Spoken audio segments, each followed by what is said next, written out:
Olá para todo mundo, tem muito tempo que eu não gravo aqui pro canal, né? Deixei o canal aí as moscas, mas agora eu vou voltar com um novo quadro, um quadro de react. Sim, eu tô me rendendo aí às reações a vídeos alheios. E eu vou aproveitar esse quadro para tecer uma série de comentários sobre religião, sobre política, geopolítica, esoterismo, futebol, falar também do Flamengo. Na verdade, tudo que me der na telha, tá? Hoje eu vou falar sobre religião e mais especificamente sobre os estudos históricos sobre a religião. Essa aí no vídeo é a professora Juliana Cavalcante, que tem um canal no YouTube de difusão científica. A professora Juliana Cavalcante, ela é doutora pela UFRJ, professora da UFRJ, e ela é especialista em história da religião e pesquisa muito o cristianismo primitivo, tá? Esse vídeo é muito interessante porque parece que a professora Juliana quer demonstrar que, olhando para certos documentos cristãos, é possível flagrar a existência de grupos que negavam a ressurreição de Cristo. Vamos ver como a professora Juliana sustenta essa abordagem dela. Vamos aproveitar esse vídeo da professora Juliana para entender como os historiadores andam trabalhando essa questão do Jesus histórico. E se Jesus não ressuscitou? Mas se ele for só um fantasma, um espírito? Essas são apenas duas das várias crenças que certamente nasceram após a morte de Jesus. Certamente, com certeza, com a morte de Cristo surgiu a crença em sua ressurreição e surgiam também aqueles que negavam a ressurreição dele, óbvio. Olhando a história da transmissão dos textos cristãos, a gente consegue perceber tradições ou ideias sobre Jesus oficiais e subterrâneas. E isso sem a necessidade de sair do cânone. Mas essa história eu te explico melhor após a vinheta. Claro, perfeito o que a professora Juliana diz. Você não precisa sair do cânone para flagrar o diálogo entre cristãos e não cristãos, ou entre diversos grupos que estão disputando narrativas, porque essas crenças, essas disputas se refletem no próprio texto. Você pode ler as camadas de sentido do texto, a fim de modo a você encontrar essas disputas e essas leituras conflitantes. Evidente. Outro ponto importante para quem se dedica aos estudos no campo da antiguidade é a recepção dos textos ou dos manuscritos sobre para quem se dedica. Um outro ponto importante para quem se dedica aos estudos no campo da antiguidade é a recepção dos textos ou dos manuscritos sobre um determinado documento, por exemplo, o Evangelho de Lucas ou Ilíada de Homero. Porque isso nos ajuda a entender, primeiro, o processo de transmissão e recepção desse texto e, ao mesmo tempo, a gente também consegue, a partir da análise desses manuscritos, tentar recuperar a datação original do texto, ou seja, da primeira versão, e também entender qual teria sido o contexto original, as palavras, o sentido que o autor queria dar no momento da produção do seu texto. Essa é uma afirmação ousada da professora Juliana, tá? É claro que em algum grau você pode, através de uma análise dessa documentação, você pode recuperar o contexto histórico, as camadas de sentido, as disputas que estão sendo realizadas ali entre os grupos retratados nesse texto, né? Mas dizer que você pode recuperar o sentido intencionado pelo autor é uma afirmação muito ousada. Eu não sei se pela metodologia histórica alguém seria capaz de fazer isso. O que a gente pode fazer é fornecer elementos através da metodologia histórica para fornecer bases para interpretações diversas desse texto. Ou seja, a história pode prover uma fundamentação mais científica para as interpretações possíveis nesses textos e nesses documentos antigos. Cravar que determinada intenção do autor, determinado sentido é aquele intencionado pelo autor, aí já é, vamos dizer assim, aí já é transformar a história em uma disciplina quase que oracular, né? E nós não estamos falando de espiritismo. E isso é um detalhe interessante porque a gente consegue, a partir disso, perceber ou desconstruir algumas falsas impressões ou algumas falsas ideias que nós podemos ter sobre um determinado grupo ou sobre um determinado personagem. Esse é o caso, por exemplo, das narrativas da ressurreição de Jesus. Quando nós olhamos, por exemplo, a história de transmissão dos versos 36 a 38 do Evangelho de Lucas, encontrados dentro do capítulo 24, a gente observa, por exemplo, que a crença na ressurreição, ela nunca foi unânime, muito pelo contrário. Com certeza, não apenas nessas passagens, mas em diversas outras. É até uma obviedade, né? A crença na ressurreição não era unânime. Se fosse unânime, todo mundo era cristão, né? Então os cristãos estavam lidando com pessoas, com grupos, muitas vezes maiores do que eles próprios, em termos quantitativos, em termos populacionais, que negavam a ressurreição de Cristo, certo? Mas o que a professora Juliana tem de acrescentar de novo nessa obviedade? Isso é um conhecimento óbvio, né? Isso é senso comum. Haviam cristãos que tinham dúvidas sobre essa ressurreição. Opa! Então ela está dizendo que os grupos que tinham dúvidas sobre a ressurreição de Cristo eram grupos cristãos. Ela está dizendo que a gente pode olhar para determinada passagem de São Lucas e essa passagem nos revela que existem grupos cristãos no primeiro século, grupos que se consideram cristãos e que negam a ressurreição. Será? E que estavam levantando outras possibilidades. A de que Jesus, por exemplo, seria um fantasma. Rapaz, Kardec, em pleno século I da Palestina. Isso fica muito claro quando a gente lê a passagem e vai analisar as chamadas variantes textuais. Ela diz que fica muito claro quando a gente analisa a passagem. Olha só, hein? Mas antes de eu entrar nesse ponto, vamos ler primeiramente a passagem? O capítulo 24 do Evangelho de Lucas, versos 36 a 38, traz um dado muito interessante sobre as crenças sobre Jesus. Vejam a passagem. Dizendo eles essas coisas, Jesus surgiu de pé no meio deles e disse-lhes: Paz para vós. Espantados e com muito medo, julgavam ver um espírito. Jesus disse-lhes: Por que estáis agitados e por que surgem dúvidas no vosso coração?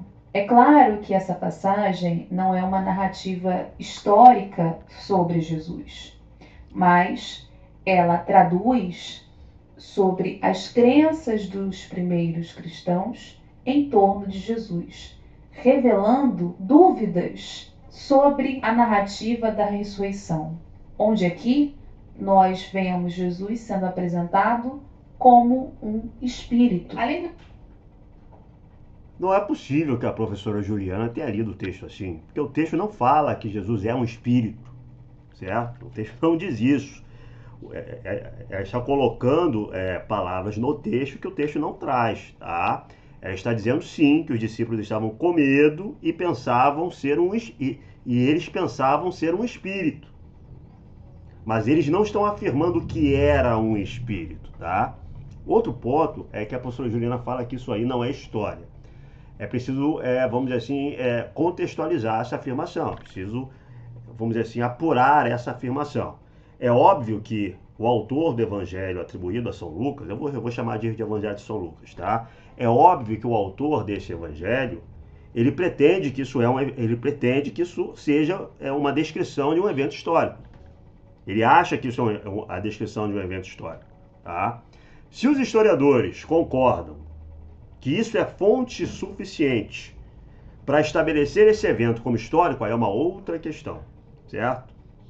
Mas já que a gente está falando de intenção do autor, é necessário frisar isso. quem escreveu o texto considera esse evento como histórico, certo? E sim, o texto não está dizendo que a aparição era um espírito, e sim que aqueles discípulos que estavam reunidos, eles se assustaram e pensaram estar vendo um espírito, e não estavam, como a narrativa subsequente vai deixar muito claro. Nos pontos já sinalizados, é importante a gente também ler com atenção o que o autor está narrando para nós. Primeiro aspecto, os discípulos de Jesus na narrativa estavam aterrorizados, incrédulos, ou seja, eles não consideravam a hipótese de que Jesus havia ressuscitado. E quando a gente olha, por exemplo, o capítulo 15 de 1 Coríntios, a gente observa de fato que nos anos 50, até mais ou menos a produção do Evangelho de Lucas, que está situado em finais do século I, a gente observa então um padrão ou uma constância, a dúvida de que Jesus havia ressuscitado. E que o autor então do Evangelho de Lucas, nessa passagem, tenta questionar, tenta desqualificar ou negar a crença daqueles que estavam defendendo que Jesus não havia ressuscitado. E aí ele usa uma palavra que ficou traduzida aí como espírito, que é a palavra pneuma. Vamos lá, vamos com cuidado, tá? O que esse texto demonstra, em primeiro lugar, é que judeus, no primeiro século na Palestina, e também gregos, porque esse texto não se destina apenas a judeus, mas também a um público grego, um público helenizado, melhor dizendo, né? A um público urbano ao redor do Mediterrâneo, que está mergulhado em uma cultura helênica. É isso, a gente tem que ter o contexto do texto. O Evangelho de São Lucas, o Evangelho que, segundo os historiadores, é do final do século I, talvez até dos primeiros anos do século II, mas vamos colocar aí no final do século I, é o consenso mais forte dentro da historiografia.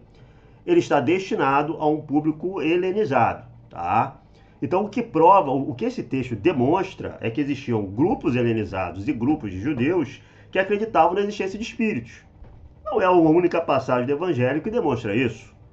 Por exemplo, na perícope sobre Cristo andando sobre as águas, você vê Cristo afirmando ali na narrativa, a gente lê na narrativa Cristo afirmando aos apóstolos que ele não era um espírito, né? A narrativa diz que quando eles veem Cristo andando sobre as águas, eles pensaram em primeiro lugar se tratar de um espírito, certo? Então existia essa crença de que fantasmas, espíritos podiam aparecer, demônios podiam aparecer para as pessoas, inclusive, tá? Não se retira desse texto que São Lucas está dialogando com outros grupos cristãos. Esse texto não é suficiente para afirmar isso. Eu não estou nem negando a possibilidade de existência de grupos de seguidores de Jesus no primeiro século que não acreditavam na ressurreição, que construíam o cristianismo de uma outra maneira. Estou dizendo que esse texto não demonstra, não aponta, não indica, não sugere sequer a existência desses grupos. Tá? Mesmo que a gente encare esse texto como um diálogo entre São Lucas e pessoas que negavam a ressurreição, poderiam ser grupos não cristãos. O tempo todo, São Lucas está. O tempo todo, os autores dos textos hoje canônicos estão dialogando com grupos não cristãos e que negam a ressurreição. Nós temos episódios assim de Cristo contra os fariseus. Nós temos episódios assim de São Paulo contra os saduceus. Isso tudo aí nos textos neotestamentários e canônicos. Então, o que a professora Juliana está fazendo me parece uma grande extrapolação. Ela não vai conseguir sustentar essa tese dela, essa hipótese, a partir desse texto.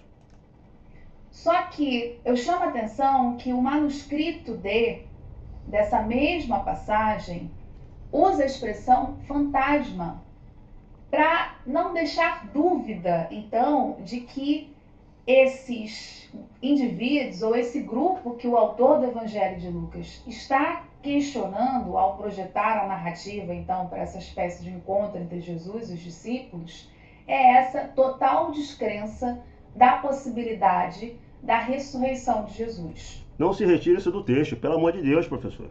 Né? A senhora está superinterpretando o texto. O que se retira do texto é que pessoas acreditavam em espíritos e fantasmas e tinham medo deles. Mais nada, por enquanto mais nada. Tá? Ou seja, então a gente está falando que em pleno contexto do século I, há seguidores de Jesus que não conseguem admitir a crença da ressurreição. Nesse texto a gente não flagra isso, desculpe. Se a senhora tem alguma outra documentação para nos mostrar e provar e indicar isso, tudo bem. É óbvio que existem grupos que não acreditam, grupos que se diziam seguidores de Jesus e não acreditavam na ressurreição. Nós podemos flagrar isso em documentação do final do século II, ou então em documentação do século III.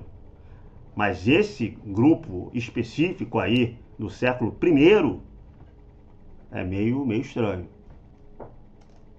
Que eles trabalham então com a possibilidade de que Jesus seja um espírito ou mesmo um fantasma. Aliás, fazendo um rápido levantamento da palavra pneuma dentro do Novo Testamento, a gente observa que ela é utilizada mais de 300 vezes, ou seja, é um termo bastante corriqueiro dentro do material do Novo Testamento. E um dado que chama atenção é que a palavra pneuma, sempre que ela aparece, ela está sinalizando a ideia de alguém que de fato morreu e é um espírito. E isso fica ainda mais latente. Ou seja, não se trata aqui de docetistas, né? Não se trata assim de gnósticos que pensam que Cristo não tinha um corpo de carne, né? O que a professora Juliana está frisando mais uma vez é que essa palavra significa pessoas que morreram e se tornaram fantasmas. Parece que a professora Juliana quer demonstrar espíritas no século I. Mas vamos lá. Atente quando a gente olha outras duas passagens. A primeira delas é 1 Pedro 3,19 e a outra passagem está presente no texto de Hebreus, capítulo 12, verso 23. Vamos ler rapidinho? 1 Pedro 3,19. Também aos espíritos no cárcere ele foi pregar. Na tradução do Frederico Lourenço, é chamada a atenção que a ideia de cárcere remete justamente a esse ambiente do submundo, do inferno. Já em Hebreus 12, 23 está dito: e da assembleia dos primogênitos escritos do céu e do juiz, Deus, de todos e dos espíritos dos justos que atingiram a perfeição. Ora, nos dois casos a gente observa que um está falando sobre aqueles que estão no céu e no segundo caso, aqueles que estão na morada dos mortos, no Hades. Então, revelando de fato essa ideia de que a palavra pneuma é marcada então para um indivíduo que é um espírito, é um fantasma. Então, o que a professora Juliana acabou de demonstrar com esses textos? Primeira coisa que ela acabou de demonstrar com esses textos, tá? Que a crença da descida de Cristo ao Hades, entre sua morte e sua gloriosa ressurreição, a famosa descida ou conquista do Hades, que é uma crença muito forte no cristianismo tradicional, seja ele católico, ou seja ele cristianismo ortodoxo, cristianismos orientais. Essa crença é uma crença extremamente primitiva na história do cristianismo. A primeira epístola de São Pedro, que segundo os historiadores foi produzida no último terço do século I, então está trazendo tradições ali de meados do século I, pelo menos, tá? Essa primeira epístola já traz a crença na descida de Cristo aos infernos, na descida de Cristo ao Hades. Então esse é o primeiro ponto que a professora Juliana está demonstrando com essa análise, esse documento que ela está trazendo. O segundo ponto é que os cristãos não acreditavam em sono da alma, né? Não acreditavam em sono da alma, eles acreditavam em espíritos no Hades e espíritos nos céus, não é isso? Provavelmente conscientes, né? Esse negócio de sono da alma não é uma coisa muito cristã. Ponto pra gente, hein? É aquele que não está mais vivo. É, então, um jogo de palavras interessantes para a gente observar, não para dizer que a ressurreição de Jesus ela é histórica. Do ponto de vista da história, essas narrativas elas não podem ser consideradas como históricas, como eu já relatei aqui em diferentes momentos no canal. Tem que ter cuidado com essa afirmação, né? Os historiadores podem dizer que essas narrativas não são eventos históricos comprovados pela metodologia histórica, mas eles não são autoridades para afirmar se esses eventos ocorreram ou não, tá? É preciso manter é preciso desfazer essa confusão. Senão a professora Juliana vai falar isso no seu canal de difusão científica e as pessoas vão entender que os historiadores negam a ressurreição de Cristo. E isso não é papel de historiador. Mas servem para a gente entender como que as crenças sobre Jesus, elas estão sendo produzidas nesse transcurso das décadas pós-morte de Jesus e, ao mesmo tempo, elas estão sendo recepcionadas. Então, se a gente tem narrativas que vão aparecer no século II, por exemplo, onde você encontra dois Jesus, o Jesus de carne e osso e o Jesus vivo, ou essa ideia de uma crucificação como uma alegoria, é justamente Crenças do século II, terceiro, quarto e não do primeiro. Pela dificuldade em se processar essa questão da morte e ressurreição de Jesus, sobretudo a crença da ressurreição de Jesus. Então, muito embora hoje, para centenas de cristãos, a crença na ressurreição é fundamental para Centenas não, centenas de milhões, ou quiçá bilhões. a sua experiência de fé, para essas primeiras gerações de cristãos, essa ideia ou crença não foi unânime. A professora não conseguiu demonstrar isso, esse texto não demonstra isso, tá? Esse texto demonstra outras coisas, que existia a crença em espíritos e fantasmas, as pessoas tinham medo deles, ou no máximo que São Lucas poderia estar dialogando com grupos de não cristãos que propunham alternativas para a narrativa da ressurreição.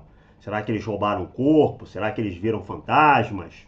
Né? Então, isso aí não significa aquilo que a professora quer provar, que existiam grupos de seguidores de Jesus que tinham cristianismos não calcados na ideia da ressurreição. Tá? Faltou demonstrar isso. Preciso aí recuperar outras fontes, pesquisar mais, cavucar para comprovar essa hipótese, porque esse texto não comprova essa hipótese.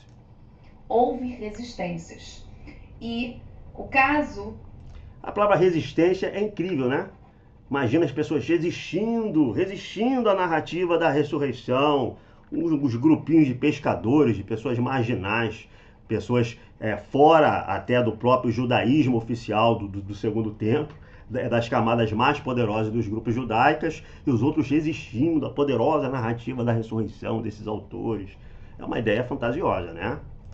Dos versos 36 a 38 dentro do Evangelho de Lucas, nos permite, então, acompanhar a história ou desenvolvimento dessa crença entre os primeiros cristãos. Que nos permite ver a superinterpretação de certos historiadores em cima de determinados textos e mostra o quão frágil algumas interpretações podem ser, mesmo quando fundamentadas pelo método científico, pelo método histórico. Onde eles não estavam debatendo apenas e tão somente com os de fora. Mas ela demonstrou isso onde?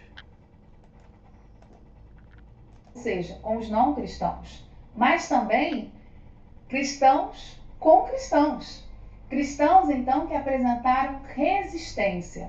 E isso nos leva a um outro ponto, a sinalizar mais uma vez por que nós precisamos falar em cristianismos.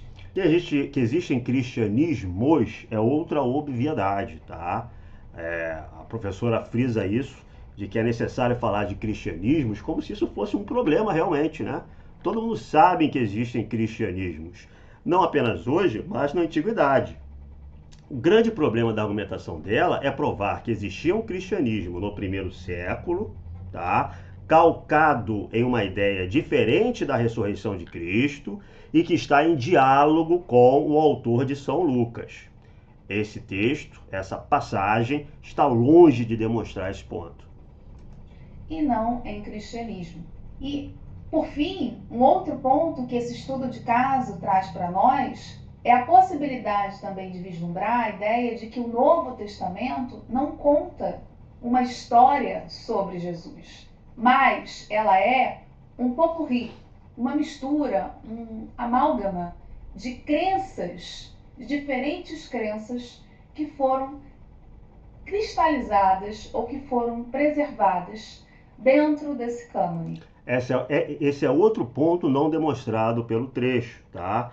Essa ideia de que não existe um cristianismo consensual dentro dos escritos neotestamentários e que eles têm que ser decompostos em cristianismos menores, em correntes menores dentro do próprio cânone, também não pode ser demonstrado por esse trecho especialmente. Não sei se a professora tem outras fontes, tem outra documentação que sustente melhor essa hipótese. Eu duvido. E que também essas tradições que são preservadas, elas não representam a totalidade das múltiplas crenças que existiram ou que foram produzidas nesse intervalo de século I ao século IV. Óbvio, até por isso que se sentiu necessidade de um cânone, né? Porque existiam múltiplas crenças. Mas sinalizam que, para a gente poder dar um passo em direção à história, nós precisamos então perceber que o Novo Testamento são um conjunto de tradições. Tradições daquelas que se oficializaram como oficiais, mas também que é possível mapear essas tradições, essas crenças sobre Jesus que se tornaram subterrâneas. Enfim, pessoal, gostaram dessa reflexão? Não. Não, porque você não provou o seu ponto através do texto que você trouxe. A de que existiam espíritas. Tô brincando, né? É possível que alguém vá acreditar na existência de espiritismo aí no primeiro século na Palestina, tá? Mas a crença de que existiam grupos cristãos que sustentavam o cristianismo, que Cristo morreu e que havia se transformado em um espírito, isso não é demonstrado por esse trecho, tá? Eu sei porque a professora citou a 1 Coríntios de São Paulo. Porque a 1 Coríntios de São Paulo é um dos primeiros documentos literários cristãos. É uma das primeiras fontes que nós temos para falar de cristianismo primitivo. É uma fonte escrita no final dos anos 40 ou no iniciozinho dos anos 50 do primeiro século. E lá na 1 Coríntios de São Paulo, tá? Essa atribuição é consensual entre os historiadores. A 1 Coríntios é de São Paulo, é do punho de São Paulo. Lá está configurada a crença na ressurreição de Cristo.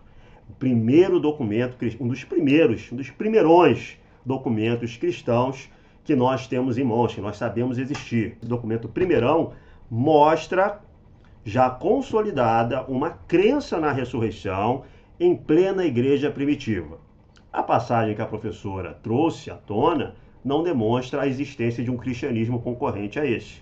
É muito pouco. Ela teria que, como eu disse, sustentar a sua hipótese com outras fontes. Mas é muito bom para as pessoas verem, tá? Como funciona em larga escala alguns grupos de pesquisa do Jesus histórico, certo? Muitos desses grupos contestam a teologia tradicional ou as teologias tradicionais do cristianismo. Eu vou incluir nesse conjunto de teologias tradicionais aquelas construídas dentro do catolicismo romano, dentro da igreja ortodoxa, dentro da igreja luterana. E, no entanto, elas têm a oferecer hipóteses que são extremamente frágeis, tá? Elas entram em um campo de hipóteses que são extremamente frágeis e que muitas vezes são vendidas como história bem fundamentada, certo? Essa tese que a professora Juliana trouxe não é história bem fundamentada. É uma hipótese histórica frágil.